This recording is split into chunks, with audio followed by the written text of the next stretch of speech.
la entrevista del día de hoy la tenemos con una persona que es diríamos, una mujer comprometida con el Perú, que investiga, que estudia, pero no solo eso, sino que piensa el Perú. Ella ha nacido en Bellavista, en la provincia constitucional del Callao. Es historiadora, se ha dedicado y se dedica a la docencia en todo el tema de historia latinoamericana. Ella está con nosotros, Carmen McEvoy. Carmen, ¿qué tal? ¿Cómo estás? Es un privilegio y honor tenerte en nuestro programa. Buenos días, Janet. Es para mí realmente un honor estar con ustedes en esta iniciativa extraordinaria de Resucita Perú y que me hayan invitado para compartir algunos aportes, algunas ideas que a lo largo de 30 años de carrera académica he ido desarrollando para poder entender al Perú.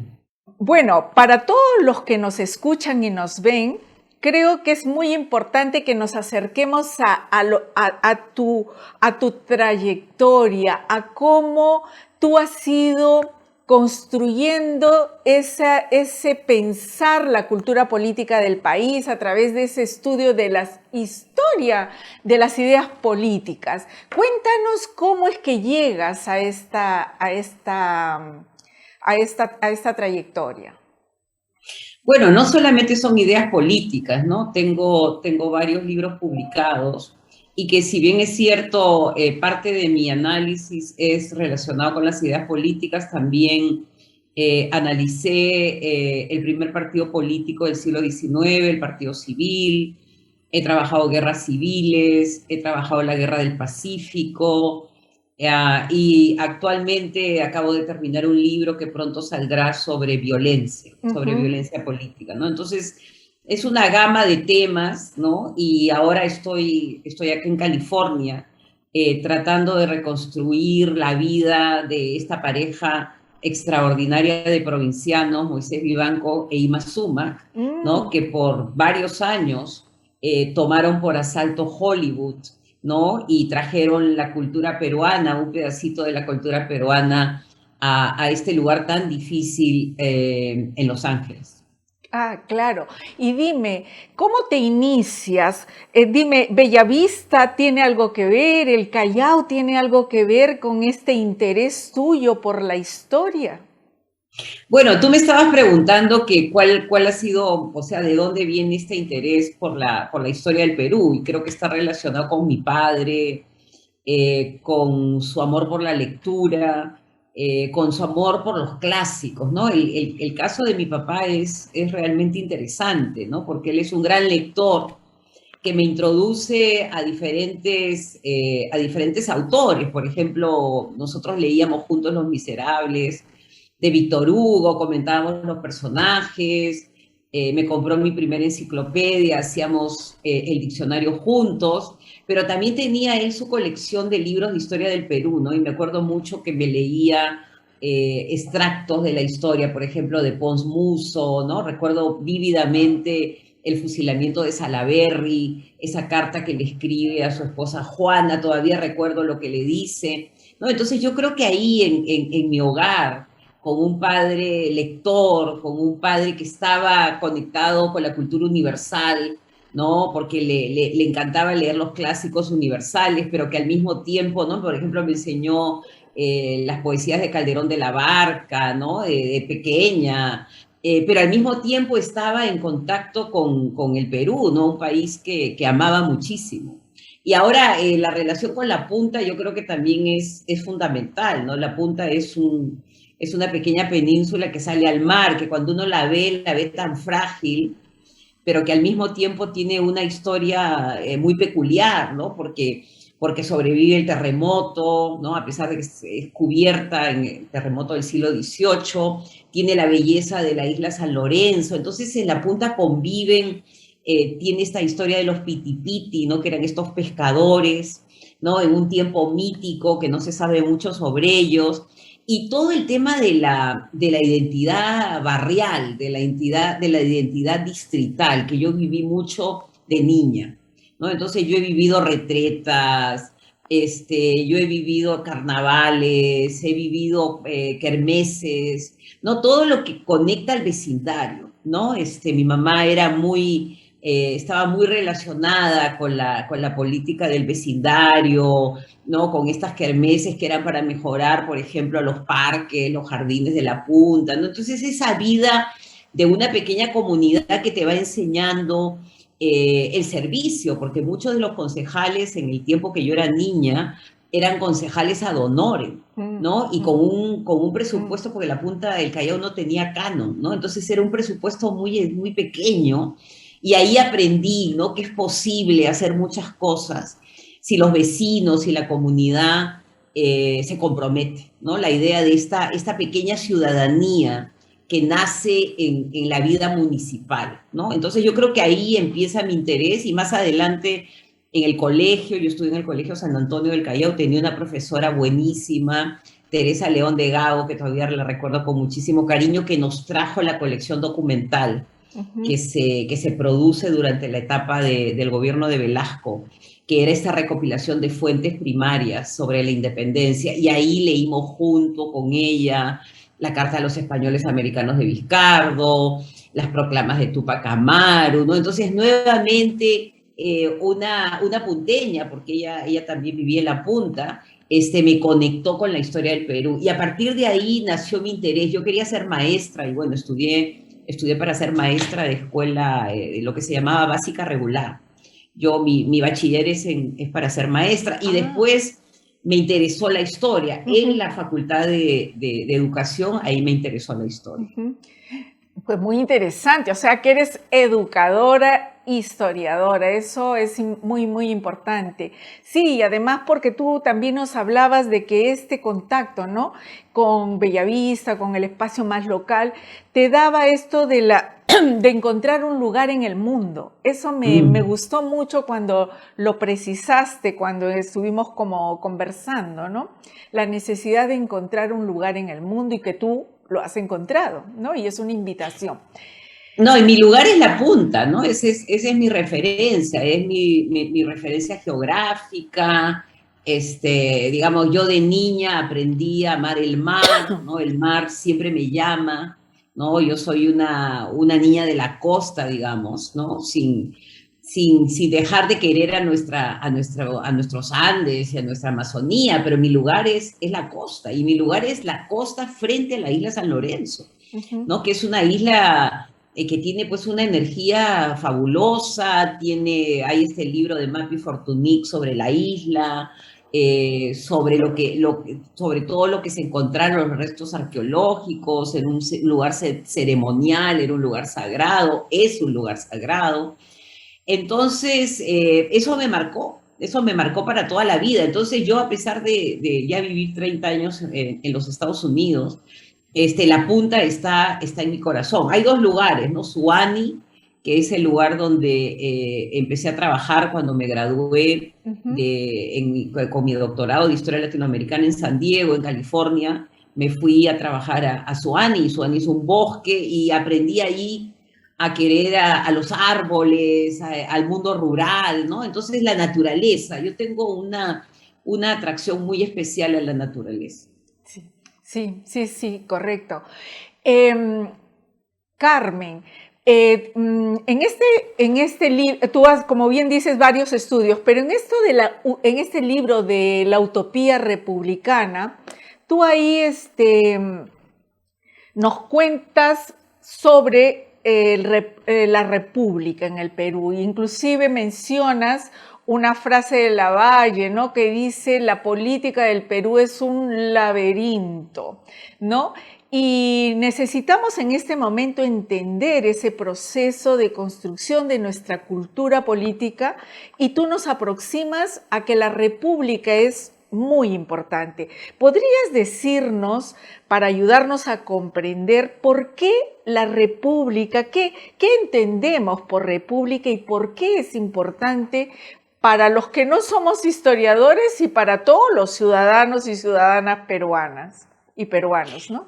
Bueno, primero que nada, este año se ha celebrado el bicentenario de la Jura de la Independencia en Lima, ¿no? Cuando ya se habían acontecido otras juras a lo largo y ancho del Perú, ¿no? Entonces no es una novedad, Lima es una culminación, ¿no? Digamos simbólica de este proceso en pos de la libertad.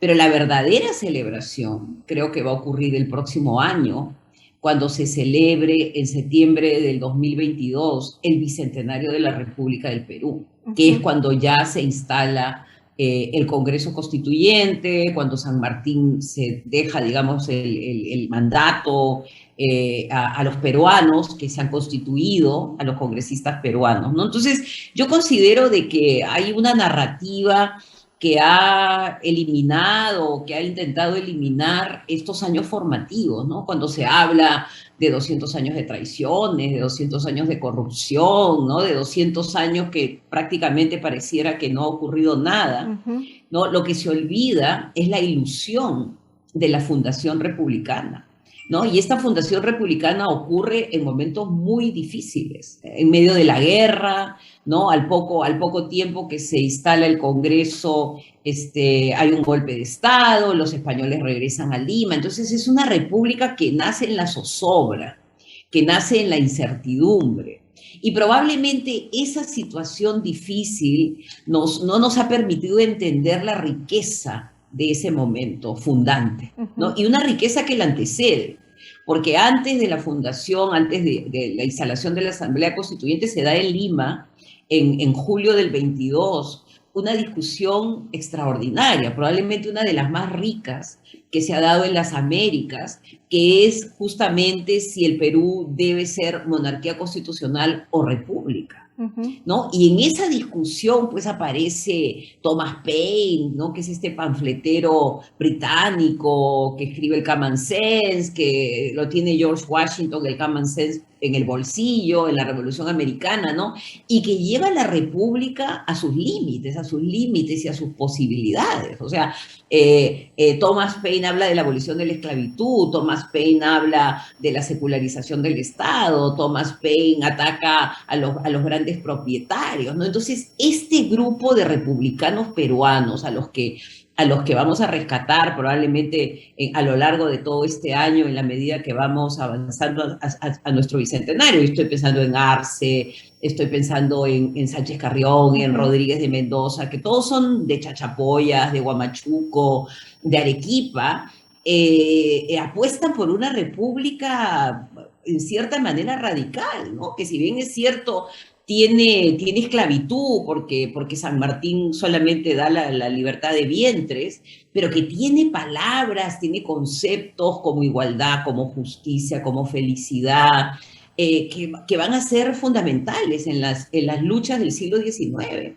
y que van a ser retomadas por los liberales en la década de 1850 cuando finalmente se logra la abolición de la esclavitud y del tributo indígena, algo que ocurre en el Perú antes de lo que ocurre en los Estados Unidos, ¿no? Entonces, hay una república liberal pujante, vigorosa, y que no solamente es limeña, ¿no? Porque también ese es otro mito, ¿no? Sino que la idea de la patria, de la república, está circulando por todo el Perú y que va asociada a un tema fundamental, que es el tema de la libertad, ¿no? Entonces la libertad ya se convierte en un horizonte, ¿no? Y las luchas que se dan, por ejemplo, cuando Francisco de Paula González Vigil se enfrenta a Gamarra, que es un autoritario, en el Congreso y le dice: yo debo acusar, yo acuso a un caudillo, ¿no? Ya te está mostrando esa tensión entre el pensamiento autoritario y este pensamiento libertario que la República va a llevar a la discusión pública, y que no solamente está hablando en términos de libertad política, sino que ya está planteando la idea, por ejemplo, en la Carta a los Indios, que se va a firmar, que la van a firmar todos los congresistas y que va a ser redactada en quechua, ¿no? Se les promete que van a ser parte de este proyecto y que en este proyecto la explotación que han tenido va a terminar, ¿no? Ahí se habla claramente de una explotación colonial que debe terminar porque no es posible, como muy bien lo va a decir Bustamante más adelante, que exista una república sin otorgarle la ciudadanía a los indios, ¿no? Y a los pobladores de todas las provincias del Perú, ¿no? Entonces retomar ese momento fundante, sus límites, pero también sus posibilidades, yo creo que es la tarea que tenemos por delante de cara al bicentenario de la República del Perú. Claro. Y por eso que me interesa mucho y es parte de mi análisis este momento en la utopía republicana, ¿no? La utopía como la ilusión, como lo que puede ser, ¿no? Y lo que puede prometer a todos los peruanos, ¿no? Porque es una república que se piensa en términos generales. Carmen, tú nos estabas hablando de la importancia de la libertad, ¿no? Libertad también para poder ejercer la ciudadanía, ciudadanos libres y ciudadanos plurales, ¿no? Una ciudadanía plural.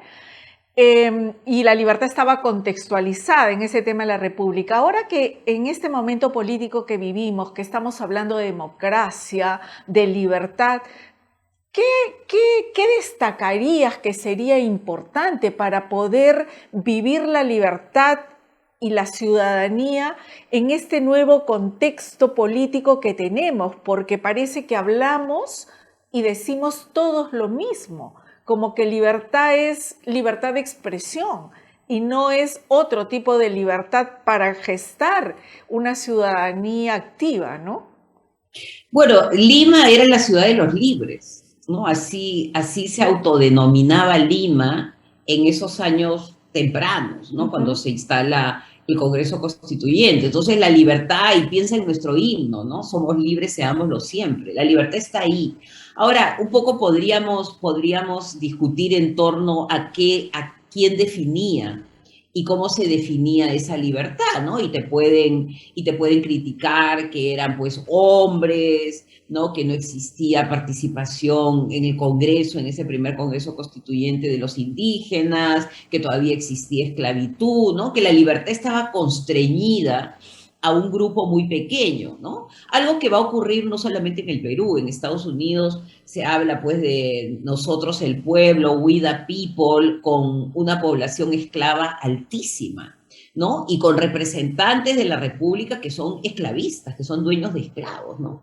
Pero en el caso específico de este grupo del que yo estoy hablando, en especial, por ejemplo, Rodríguez de Mendoza, todos sus estudiantes del Convictorio, yo creo que ellos ven la libertad y acá un poco se asocia a su cristianismo, ¿no? Porque acá hay que recordar que esta es una apuesta católica, ¿no? Es una apuesta en la que hay, pues, muchos seminaristas, como es el caso de Sánchez Carrión, que fue seminarista, hay otros sacerdotes como Luna Pizarro, el mismo Rodríguez de Mendoza, que es de Chachapoyas, también es sacerdote. Entonces, hay una idea que a mí me parece muy buena para retomar, como tú bien dices, en esta discusión de qué cosa es la libertad, que es el tema del bien común, ¿no? Entonces la libertad no solamente como una abstracción, sino la libertad como ser un hombre libre, ¿no? Y un hombre libre significa en este momento tener acceso a la salud pública, tener acceso a la educación,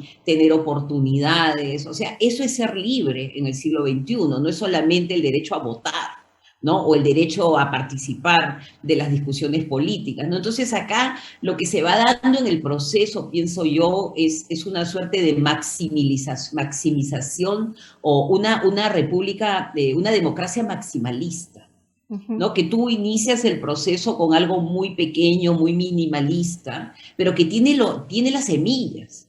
Y esas semillas tú lo que tienes que hacer es comenzarlas a discutir, comenzarlas a poner en sus respectivos contextos y pensar en términos del siglo XXI, este momento tan dramático que está viviendo toda la humanidad, porque no solamente es el caso del Perú, toda la humanidad está pasando por crisis profundas en sus sistemas políticos, económicos. Mira los Estados Unidos, que está planteando una participación del Estado, ¿no? Una intervención del Estado para crear infraestructura, para dar trabajo. Entonces, llevar esta discusión republicana al tema del bien común y del bienestar, ¿no? Y la felicidad, que es otra palabra ilustrada del siglo XVIII, que ahora la podemos concretar. ¿Qué significa ser feliz? Bueno, significa ser feliz, ver a tus hijos crecer con salud, con educación, en una vivienda digna, ¿no? Entonces tener seguridad en las calles, ¿no? Entonces resignificar el vocabulario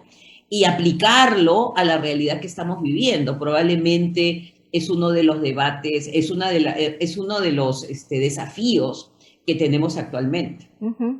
Sí, bueno, esto es clave, ¿no? Esto de darle un nuevo sentido a las palabras, al lenguaje, ¿no? Porque si no, pareciera que estamos hablando en abstracto, y tú muy bien nos has aterrizado para ver cómo podemos caminar en esta defensa y profundización de lo que es el bien común, el bienestar, la felicidad. Bueno, me parecen ecos de la República importantes de discutir para ver cómo en este nuevo contexto lo podemos hacer cada vez más real, ¿no? Carmen, entonces, claro, tú nos estás invitando a mirar la historia de una manera diferente, ¿correcto? Porque la República es una utopía, pero no fue una utopía para el pasado. Parece que es una utopía, un sueño que podemos hacer realidad ahora. Entonces, Carmen, ¿cuándo perdimos la brújula? Porque si esto era tan bueno, ¿qué pasó que nosotros, pues, nos encontramos un poco en un laberinto, en esta cultura política que va y que viene, y en algún momento parece que perdimos la brújula? ¿Qué se nos cruzó en el camino? A ver, ¿qué se nos cruzó? ¿Qué se nos cruzó en el camino de una discusión tan rica que identifica no solamente el horizonte, el proyecto, lo identifica claramente, ¿no? Como lo he mencionado previamente, sino que sabe cuáles son los peligros. Y el peligro principal, hay dos peligros, ¿no? Digamos, un peligro, incluso hasta tres. Un peligro es que los intereses personales se sobrepongan al interés general, que es la tragedia del Perú, ¿no? El gobernante piensa más en qué lo puede beneficiar a él, y esto lo hemos visto a lo largo de varias presidencias, que lo que le va a hacer bien al Perú en general, ¿no? Y lo segundo, que ya se identifica con claridad, es la corrupción, ¿no? Que es la tara de la República cuando no logra promover a los mejores, ¿no? Sino que crea, pues, estas maquinarias del poder, ¿no? En el que tú lo que vas haciendo es ir reclutando a tus propios clientes, ¿no? A los que son parte de tu red, para tomar a la República por asalto. Y esto se va a ver, pues, a lo largo de muchísimas generaciones, y esto es lo que van a hacer los caudillos. O sea, quien se nos cruza en el camino es el militarismo, ¿no? Son estos soldados de la República, porque ellos no se veían como caudillos, ellos habían peleado en Ayacucho, ellos eran responsables de la victoria final. Entonces se sentían ciudadanos beneméritos de la República. Pero al mismo tiempo, pues venían del mundo de la guerra. Entonces el mundo de la guerra va a crear una cultura de la guerra para tomar el Estado. El Estado se va a convertir en un botín, ¿no? Y es algo que ya había estado en las discusiones, porque la sucesión de golpes de Estado que se dan paralelamente a la discusión, y ese es un poco parte de nuestro legado, ¿no? Que se está dando esta discusión rica en vocabulario, pero paralelamente están las conspiraciones, ¿no? Están estos personajes cuyas ambiciones están totalmente desatadas, el principio de legitimidad se ha perdido, entonces cualquiera puede, digamos, si es audaz, puede tomar el poder, ¿no? Entonces yo creo que el poder la lucha por el poder es lo que va a ir bloqueando la posibilidad de un destino común, de un bienestar para todos, de una felicidad, ¿no? Porque cuando el poder se convierte en tu objetivo, a ti te importa muy poco el sufrimiento o los padecimientos, ¿no? Es cómo llego yo para beneficiarme yo y beneficiar al grupo que llega conmigo, ¿no? Entonces se repite maquinalmente esta sucesión de gobiernos sin proyecto, un poco sin ilusión, ¿no? Tú me decías también qué cosa se pierde la ilusión. Yo creo que lo que comienza a prevalecer cuando tú ves pues uno tras otro los proyectos o los gobiernos que te desalientan, que te desilusionan, lo que se va apoderando es el cinismo, ¿no? Entonces un cínico no realmente cuando llega se da cuenta que puede hacer muy poco y va a formar parte de esta inercia histórica, ¿no? Y va a ser parte del mismo juego de poder que hemos tenido en el Perú a lo largo de 200 años. Carmen, excelente esta vinculación entre juego de poder, esta de perder la ilusión por rescatar estos valores republicanos que están en nuestra historia y que son buenos, y no ser cómplices de esta inercia histórica, ¿no? Entonces me parece súper fundamental. Pero síguenos explicando un poco más esta lucha de poder, porque no fue la lucha de poder en otro momento que nos hizo distorsionar o perder la brújula. Resulta que la lucha de poder está diríamos, en todo, ¿no?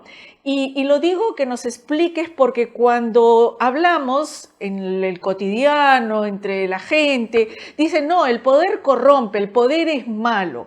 Explícanos un poco esto del tema del poder en la política y en la cotidianidad de la gente. ¿Cómo podemos realmente salir o librarnos de este, diríamos, o mito o mala interpretación del tema del poder? Porque el poder está dentro, es como innato de una cultura política, es innato Exacto. de los seres humanos, pero ¿podrías explicarnos un poquito más? Yo creo que un poco a lo que hemos llegado, ¿no? A lo que hemos llegado en términos de fragmentación política, de crisis de valores, de polarización absoluta, ¿no? Que es lo que se está viviendo en la actualidad. Viene porque la lucha por el poder lo es todo, ¿no? Y como tú muy bien dices, o sea, en política es lo normal, no hay una disputa, ¿no? Entre diferentes grupos por llegar a un objetivo, ¿no? Que es el Estado, ser administradores del Estado. El problema es cuando no tienes un proyecto.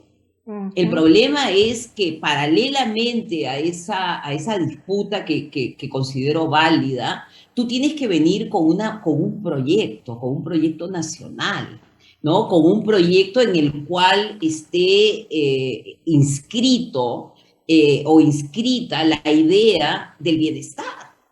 O sea, porque al final las discusiones alrededor de ideas que lentamente van a ir perdiendo su sentido, ¿no? Porque el tema del siglo XIX es que cada grupo que llega al poder dice que va a salvar a la República, ¿no? Entonces es el viejo discurso, nosotros somos los buenos, ustedes son los malos, ustedes son los que han omitido una serie de decisiones o no han hecho lo que debieron hacer, ¿no? Pero cuando tú llegas y tampoco tienes ese proyecto y llegas para servirte de las prebendas que te puede dar el Estado, simplemente repites maquinalmente una cultura política, ¿no? Entonces yo lo que pienso es de que lo que necesitamos como peruanos, quizás este es un momento clave, ¿no? Tenemos un presidente que simboliza el mundo rural, ¿no? Es un maestro, ¿no? Entonces tiene una suerte de poder que emana de venir de un lugar donde probablemente no está dentro de la secuencia de presidentes, pues, que se han servido del Estado, ¿no? Entonces, pero ¿cuál es el proyecto? ¿No? Entonces, el proyecto es fundamental. Primero que tiene que ser un proyecto que incluya a todos los peruanos, ¿no? Que el proyecto republicano es un proyecto inclusivo, ¿no? Incluso en los momentos iniciales, cuando Sánchez Carrión escribe, ¿no? Que todas las provincias del Perú tienen que ser tratadas con el mismo respeto, ¿no? Entonces ahí dice, todos tenemos el mismo valor. Acá nadie es superior al otro, ¿no? Esa suerte de igualdad, de horizontalidad que él la expresa muy bien, ¿no? Un hombre que viene de Huamachuco y que está escribiendo la Constitución, ¿no? Que hace todo un camino de Huamachuco a Lima vía Trujillo, ¿no? Entonces yo creo que ahí está un poco la clave, ¿no? Es un proyecto convocante, es un proyecto democrático, es un proyecto que debe ser transparente, es un proyecto en el cual todos nos debemos sentir representados, no pueden haber los buenos y los malos, ¿no? Entonces hay que tener, digamos, una idea de acoger a todos, ¿no? En el siglo XIX había una palabra que a mí me gusta mucho y que se fue perdiendo el sentido, que se llamaba un hogar para el Perú. Ah, qué ¿No? bonito. Construir un hogar para el Perú, ¿no? Y yo creo que la idea de hogar es una idea muy poderosa, ¿no? Porque en el hogar tú eres acogido, amado, respetado, se te va a dar lo que te corresponde, ¿no? Entonces, esa idea yo creo que tiene que comenzar a ser desarrollada, ¿no? Y en la medida que exista ese proyecto, esta lucha loca por el poder se va a ir, digamos, moviendo hacia una segunda, lo vamos a limpiar la discusión política, porque no va a ser tanto cuál es mi cuota en este gobierno, sino qué cosa puedo hacer yo para hacer mejor la salud, la educación, ¿no? Esos son los temas que se deben discutir, ¿no? Y no las cuotas de poder. Entonces, no sé si me he Sí, explicado sí, bien, perfecto, pero perfecto. yo O creo sea, que es la ausencia de un proyecto así es. poderoso, inclusivo, movilizador, lo que deja, lo que permite que la política sea simplemente un juego de poderes. Claro, y es un proyecto nacional que no tenemos y que tenemos que crear, que tenemos que reinventarnos también, como esa es una palabra que usamos ahora mucho, reinventarnos. Carmen, tú nos decías, me parece que en el Congreso de Historia, cuando se estaba inaugurando, que nosotros somos, los peruanos, peruanas, expertos en riesgos, en incertidumbres. ¿Cómo vinculamos esto a esa reinvención? Porque estamos en el límite y el límite siempre es creativo, es creador. Entonces, ¿cómo lo hacemos, no? En este contexto tan aparentemente desesperanzador, pero creo que un espacio de mucha oportunidad si nos desvendamos y miramos más allá, ¿no? Con lo que tú nos estás también ilustrando, diciendo, pero lo tenemos tenemos en las manos cómo poder salir adelante. Bueno, yo creo que es trabajar en equipo, ¿no? Es una manera, ¿no? Es una manera de encontrarnos, ¿no? Porque yo creo que digamos, como muy bien dices, el peruano es experto en sortear situaciones límites, ¿no?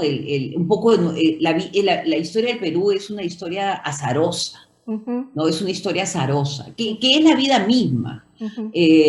Probablemente ese entrenamiento del siglo XIX, ¿no? Donde tratamos de hacer un Estado-nación, ¿no? A la manera occidental, no era nuestro modelo. no calzaba con lo que somos, ¿no? Somos un país diverso, ¿no? Somos un país que tiene, pues, múltiples lenguas, múltiples culturas, múltiples maneras de acercarse a la realidad.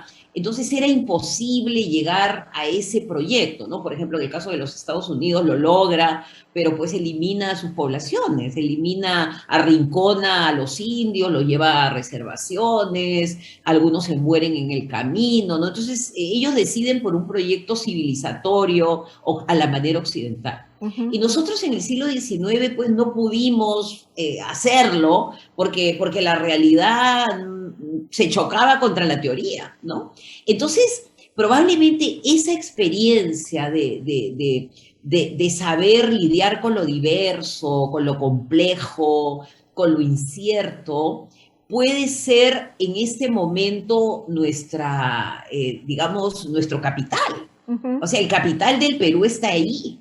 O sea, porque sabemos que todo es así y que esa es la realidad, porque el COVID lo que ha mostrado ante el mundo es que una sociedad puede ser amenazada por un virus que no tiene vida y te pueden confinar por años. O sea, eso ha descubierto la humanidad, ¿no? Entonces, nosotros ya estábamos entrenados en esta llegada de lo inesperado, ¿no? Entonces, la llegada de lo inesperado no nos sorprende. Ahora, eso tenemos que usarlo como capital. Y como tú muy bien dices, y por eso que yo siempre mi apuesta es por el Perú, ¿no? La solución está en la creatividad. ¿No? La solución está en la de reinventarnos, ¿no? Tú te das cuenta de la cantidad de negocios que se están reinventando, que se vuelven pequeñas bodeguitas o que se comienza a vender a través del internet, ¿no? Entonces, si existe la creatividad tan maravillosa del peruano que ha podido sacar adelante de su vida a pesar de todas las crisis, yo creo que lo que necesita es el apoyo del Estado. O sea, del Estado y de la sociedad civil, ¿no? Entonces es este trabajo en conjunto. Por ejemplo, el caso que está ocurriendo ahora con las cooperativas, ¿no? Que existe una necesidad en el agro, ¿no? De un poco entrar a competir en el comercio interno. Pero si tú no tienes el apoyo de la tecnología, de las semillas, ¿no? Entonces es un trabajo en conjunto, ¿no? Entonces es entender nuestra creatividad como un capital, pero al mismo tiempo darnos cuenta que solamente es en el trabajo en equipo. Y hay peruanos brillantes. O sea, estaba leyendo, bueno, esto es algo que ocurrió ya hace tiempo, pero cómo se está limpiando el lago Titicaca, ¿no? Con una serie de nueva tecnología. Entonces, ¿cómo se pueden hacer muchas cosas? ¿Cómo se puede recobrar la naturaleza que la hemos depredado tanto? Pero solo lo logras cuando tú convocas a los equipos y no estás pensando en cómo vas a copar el Congreso, cómo vas a copar los ministerios. Esa no es la manera es convocar para poder hacer este proyecto en el que todos van a sentir que se está trabajando por el bienestar. Y ahí es donde viene el apoyo. O sea, el apoyo a un presidente, a un ministro, es cuando la población se da cuenta de que acá se está actuando de una manera revolucionaria, diferente a la que previamente se ha actuado, ¿no? Entonces, un poco mi respuesta sería, nuestro capital es ese, la incertidumbre, saber lidiar con ella, saber navegar digamos, en aguas borrascosas. Pero por otro lado, la creatividad que te permite hacerlo y un apoyo de tu comunidad, de los equipos, con un Estado que sabe a dónde va, ¿no? Porque acá lo más importante es que el Estado sepa hacia dónde nos estamos dirigiendo, cuál es nuestro destino, no en 5 años, sino en 10, en 15, en 30, ¿no? ¿Qué tipo de Perú queremos en 30 años, ¿no? Esa mirada en la larga duración probablemente es algo que también nos falta. Sí. Ahora, es increíble, Carmen, cuando tú dices que lo revolucionario tenga que ver con el bienestar, con el proyecto común, con la felicidad, cuando le ponemos otros sentidos a la revolución, a lo revolucionario, ¿no? Y tiene que ver con la dignidad para todos, ¿no? O sea, me encanta que hayas aterrizado en este concepto de revolución en el momento actual, que es lo que estamos viviendo, ¿no? Y desde el cual creo que podríamos enfocarnos mejor. Carmen, ahora... Y es un poco sí. el hombre y la mujer Faber, o sea, el que hace con sus manos. No, yo creo que este mundo de la internet, este mundo virtual, Uh-huh. nos está haciendo vivir como si fuéramos como hologramas. ¿No? Y realmente no hay un accionar en el mundo, ¿no? Yo justamente estaba leyendo un análisis de lo que está ocurriendo en las redes, ¿no? De esta Uh-huh. violencia, ¿no? De estas luchas que se desatan, que son como guerra de guerrillas, ¿no? Y hay muchos expertos que lo que están sugiriendo es salir de ahí y entrar al mundo del voluntariado, al mundo de la Sí. naturaleza, al mundo de contribuir en tu pequeña comunidad. Entonces, eso te va convirtiendo en un agente de bienestar, Uh-huh. ¿no? Y yo creo que ahí está un poco la clave, ¿no? ¿Cómo puedo hacer yo para lograr el bienestar que no se va a lograr en estas luchas sangrientas, Uh-huh. en una realidad inexistente? Uh-huh. ¿No? Entonces yo creo que por ahí va la idea del proyecto. Cuando hay un proyecto, tú movilizas a los jóvenes, tú movilizas a los arquitectos, ¿no? Si quieres hacer grandes unidades como se hicieron en el pasado, ¿no? Estas grandes unidades vecinales, ¿no? En la que había pues estas viviendas Uh-huh. con parques, con Uh-huh. bibliotecas, o sea, tratar de pensar eso un poco nos alejaría de esta suerte de ensimismamiento tecnológico Uh-huh. en el que estamos viviendo todos, ¿no? Sí, sí, y nos acerca a esos encuentros más humanos, ¿no? O sea, encuentro con la naturaleza, encuentro con el otro, pensar junto, los medios nos ayudan. Y Carmen, ahora hemos hablado de libertad y ahora me gustaría que aterrizáramos tú también decías aquí en la utopía republicana, el tema de por qué es tan difícil sostener la democracia real. Es compleja, difícil sostener esta democracia real, sabiendo de que democracia tiene que ver, bueno, si vamos a lo etimológico, el poder del pueblo, pero también esas otras palabras son palabras que ahora le hemos quitado como sentido, ¿no? Y entonces hablamos de pueblo de cualquier manera, y yo creo que es uno de los conceptos que tú has trabajado mucho. ¿Podrías decirnos más sobre cómo sostener esta democracia real, trabajando desde esa ciudadanía donde vemos también que otra de las obstrucciones tiene que ver con lo cultural, con el racismo, con las desigualdades, y no es tan sencillo, eso sí que no es tan sencillo, y que lo vemos ahora, ¿no? Lo vemos en pantalla grande, como si fuese cine, y es una realidad, ¿no?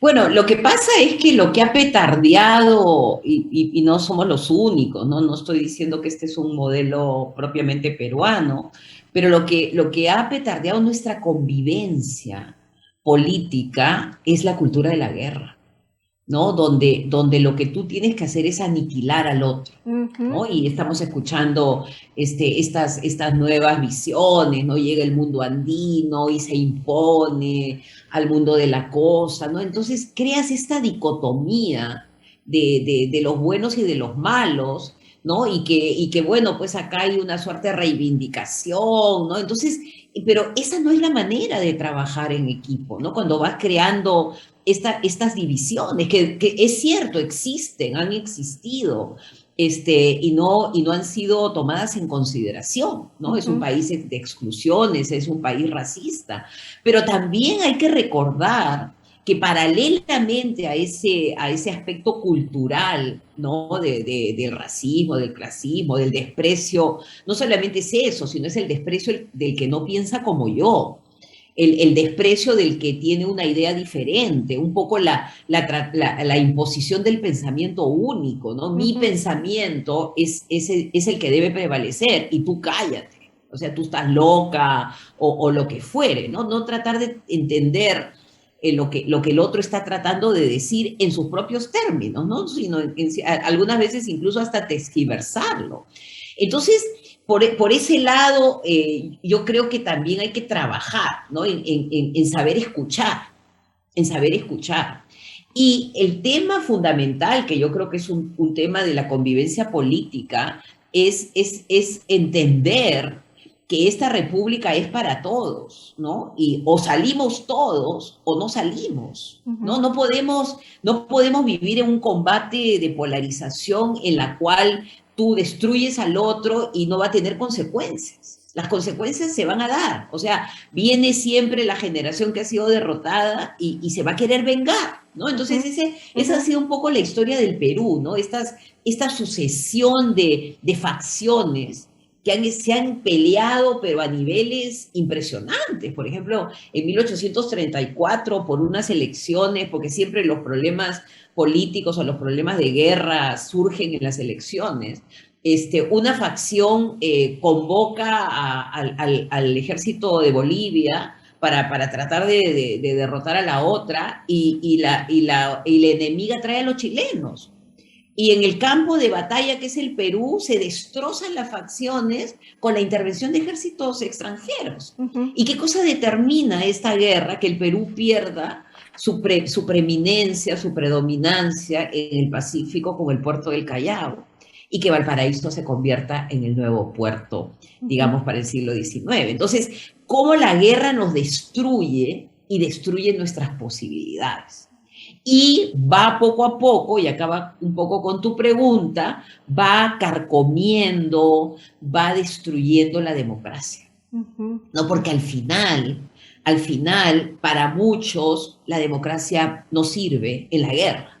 Entonces, ¿qué cosa hay que hacer? Hay que hacer un golpe de Estado, hay que pedir vacancia, ¿me entiendes? Hay que buscar elementos extrademocráticos, ¿no? Que no son parte del protocolo de la convivencia, de la conversación, de llegar a acuerdos, de llegar a puntos intermedios en que no necesariamente yo voy a ganar todo, ni tú, pero los dos vamos a tratar de ir avanzando en una agenda, que es una agenda para el Perú, ¿no? Entonces pienso que eso ha ido petardeando la democracia peruana, la lucha por el poder, la guerra sin cuartel, ¿no? Donde no hemos sido capaces de poner una bandera blanca, pararnos a conversar y ver en qué cosa podemos resolver problemas que son, que no se pueden, digamos, que tienes que resolverlos ya, como por ejemplo la vivienda.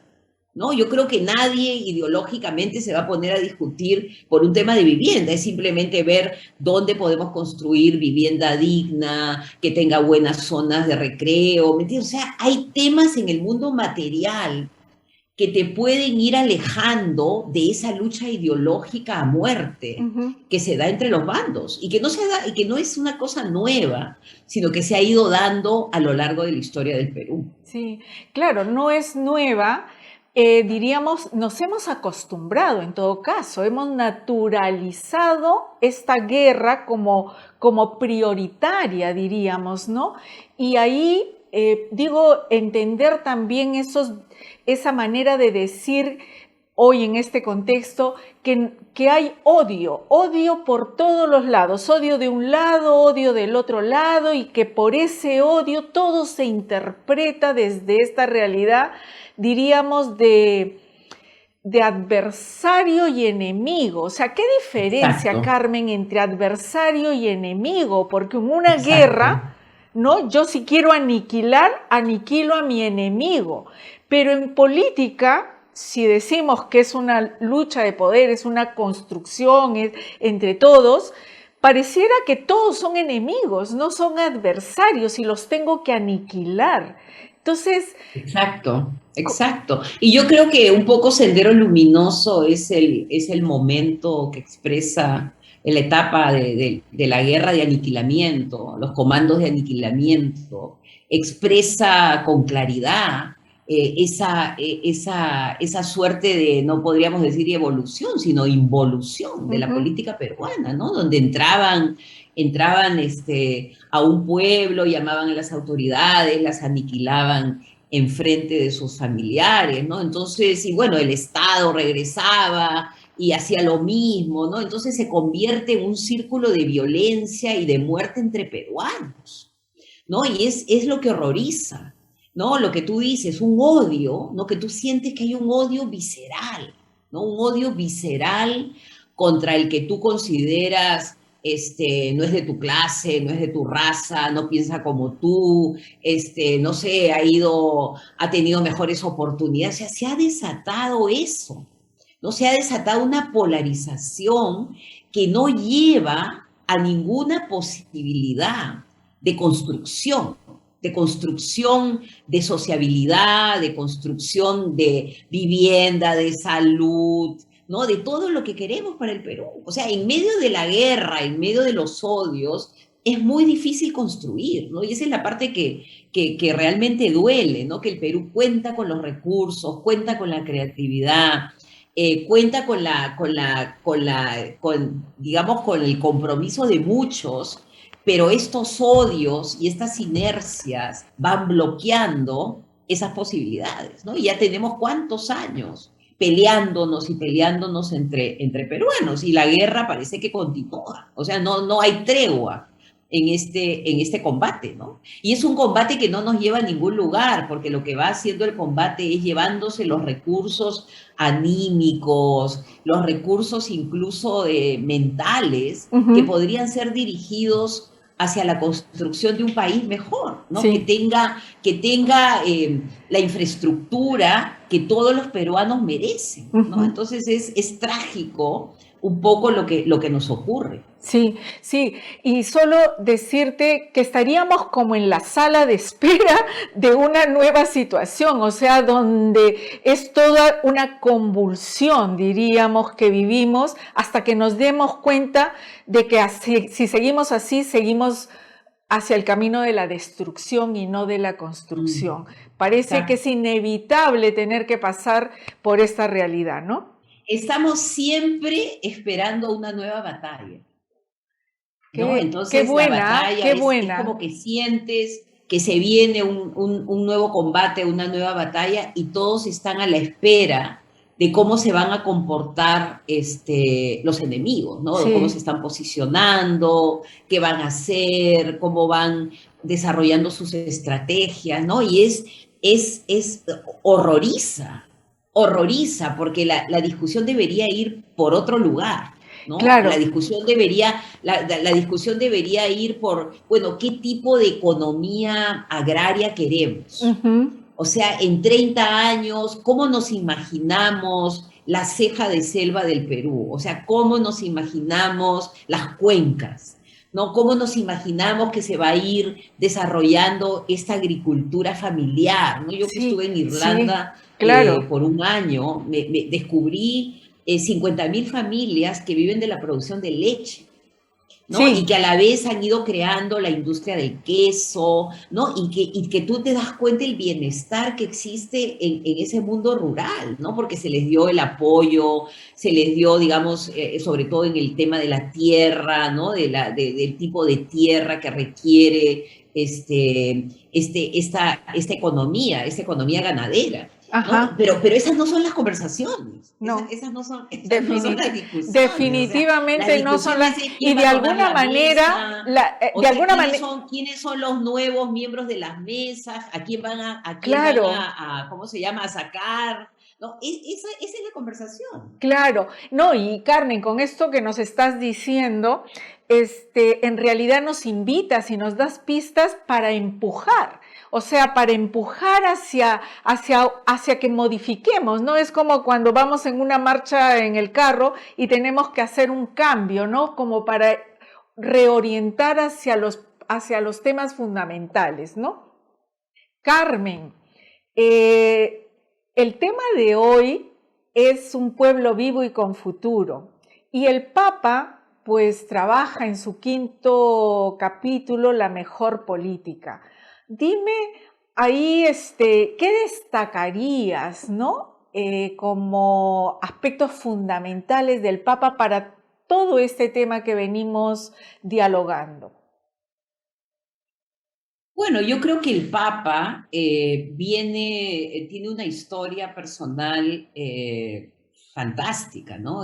Tiene una vida en la cual él estuvo en contacto con situaciones límites en su natal Argentina, ¿no? Él vio los años de la represión, él vio amigos desaparecer, él trabajó en los lugares donde había más miseria, ¿no? Ujú, Entonces pienso que él está un poco preparado para esta polarización que se está viviendo en la actualidad en el mundo. O sea, él es un, aparte jesuita, ujú, ¿no? Preparado para eso y viene con un mensaje de pacificación, ¿no? De ujú, reconciliación, ¿no? ujú. Pero una reconciliación que pasa por la justicia, ¿no? Que pasa por el reconocimiento de que existe un otro, un hermano, un fratelli que tú debes abrazar, ¿no? Entonces es comenzar a sembrar una cultura del amor, del respeto,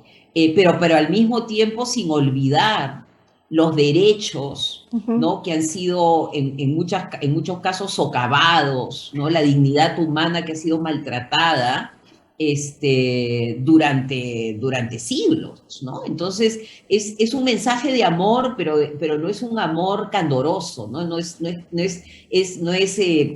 convocar a las personas que se abracen, sino es convocar a una toma de conciencia. A mí me gusta mucho la parte de la política de esta encíclica, porque busca una toma de conciencia y aparte busca discutir con temas como el populismo, ¿no? Como el liberalismo, para Sí. poder entender, ¿no? Cuáles pueden ser sus problemas, cuáles pueden ser sus aportes, ¿no? Es un papa muy reflexivo y que entiende muy bien el momento político que está viviendo el mundo. Ujú, ujú. Carmen, y dime, tú entonces, después de haber conversado todo este tiempo, ¿nosotros podríamos decir que el Perú es un pueblo vivo y con futuro? Por supuesto. El Perú es un país extraordinario, ¿no? Es un país que a pesar de sus tragedias, a pesar de vivir con el alma en vilo, ¿no? Como muchos dicen, al borde del abismo, Ujú, siempre apuesta por la vida, siempre apuesta por la vida, ¿no? Siempre apuesta por el reencuentro con el amigo, la comida, la solidaridad, ¿no? Lo ves en las ollas estas ollas populares que han vuelto a surgir en diferentes lugares de Lima, ¿no? Las madres que están demandando que las ayuden, ¿no? Porque los precios no les permiten comprar lo que compraban anteriormente, ¿no? Entonces ellas están pensando en términos nutricionales para sus hijos y para su barrio, ¿no? Entonces yo creo que el Perú no solamente que es un pueblo vivo, sino que tiene muchísimo futuro. Y tiene futuro por su resiliencia, pero también tiene futuro por sus recursos, ujú. ¿no? Somos un país rico, ¿no? Somos un país que tiene 3 regiones, que tiene un mar extraordinario, que todavía no lo terminamos de explorar en toda su magnitud, una selva fabulosa, con frutos, con flores, pero nuevamente la guerra, el odio, la necesidad de destruir, de aniquilar, no te deja reconocer lo que tienes alrededor, ¿no? Entonces vivo, cada vez más vivo. A mí realmente me ha llegado al corazón ver esas colas de familiares comprando el oxígeno para su padre, para su Ujú, madre, para su hermana, llevando el oxígeno a la casa.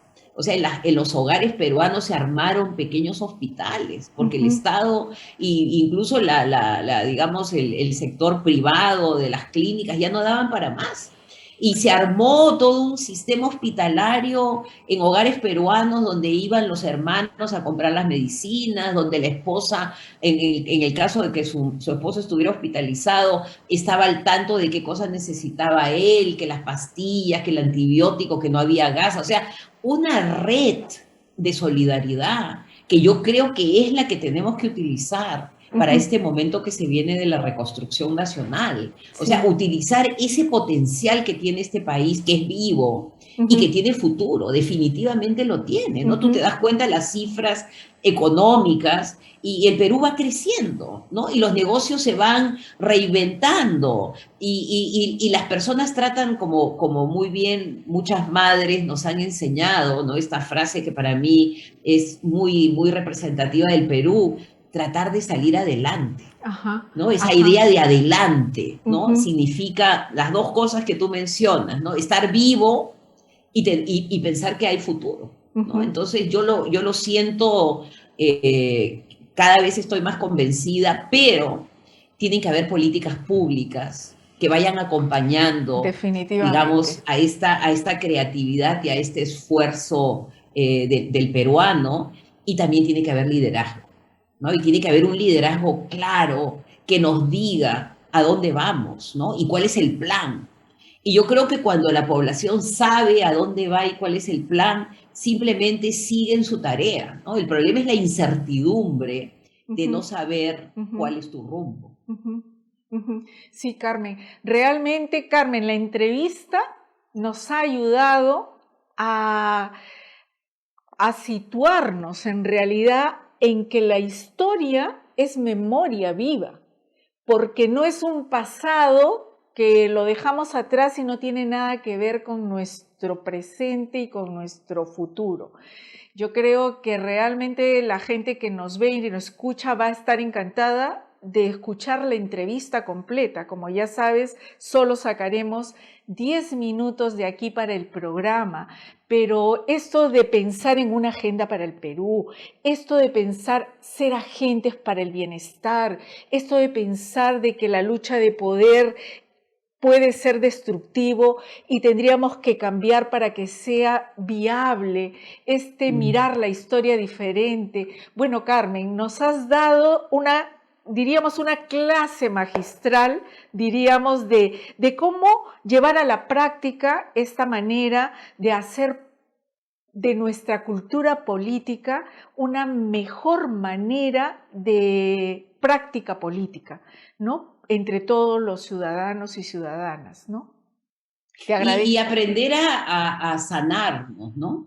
Ah, qué Yo creo que buena, lo que qué viene buena. es una sanación, ¿no? No solamente de los cuerpos, sino de las mentes y de las almas, ¿no? Y para sanarse tienes que aprender a perdonar, tienes que aprender a perdonarte, tienes que imaginar un futuro de bienestar y tienes que trabajar por el Perú, ¿no? Cada cual dentro de su propia esfera, pero tiene que ser un aportante, ¿no? Siempre se ha hablado de una sociedad de deberes, de derechos, pero yo creo que acá ya se viene el tema de los deberes, ¿no? Los que más han recibido, los que mejor, les ha ido en la vida, tienen que comprometerse con el futuro del Perú. O sea, Carmen, tienen que trabajar por gracias. él, De ¿no? Y yo verdad creo que que por ahí termines va un además. poco.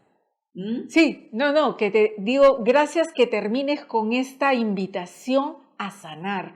Yo creo que la sanación tiene que ver también con el amor, tiene que ver con la política y con ese sentido de humanidad, ¿no? De verdad, Carmen, Exacto. muchísimas gracias por estar con nosotros. Un abrazo inmenso y te agradecemos con certeza que tendremos otra oportunidad para seguir profundizando en estos temas que son, diríamos, fundamentales para comprender el Perú. Gracias, de verdad. Gracias a Resucita y gracias por esta extraordinaria entrevista y por poder compartir, ¿no?, ciertas ideas y escucharnos, ¿no? Aprender a escucharnos mutuamente. Sí, Gracias. muchas gracias, Carmen, de verdad. Hasta otro momento.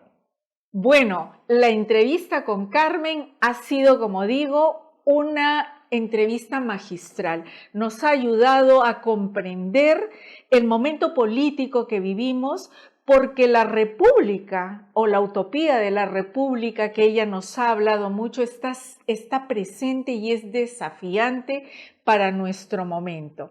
Entonces, le agradecemos por todo lo que nos ha contribuido en su aporte, no solo conceptual, sino práctico, en esa manera de hacer política.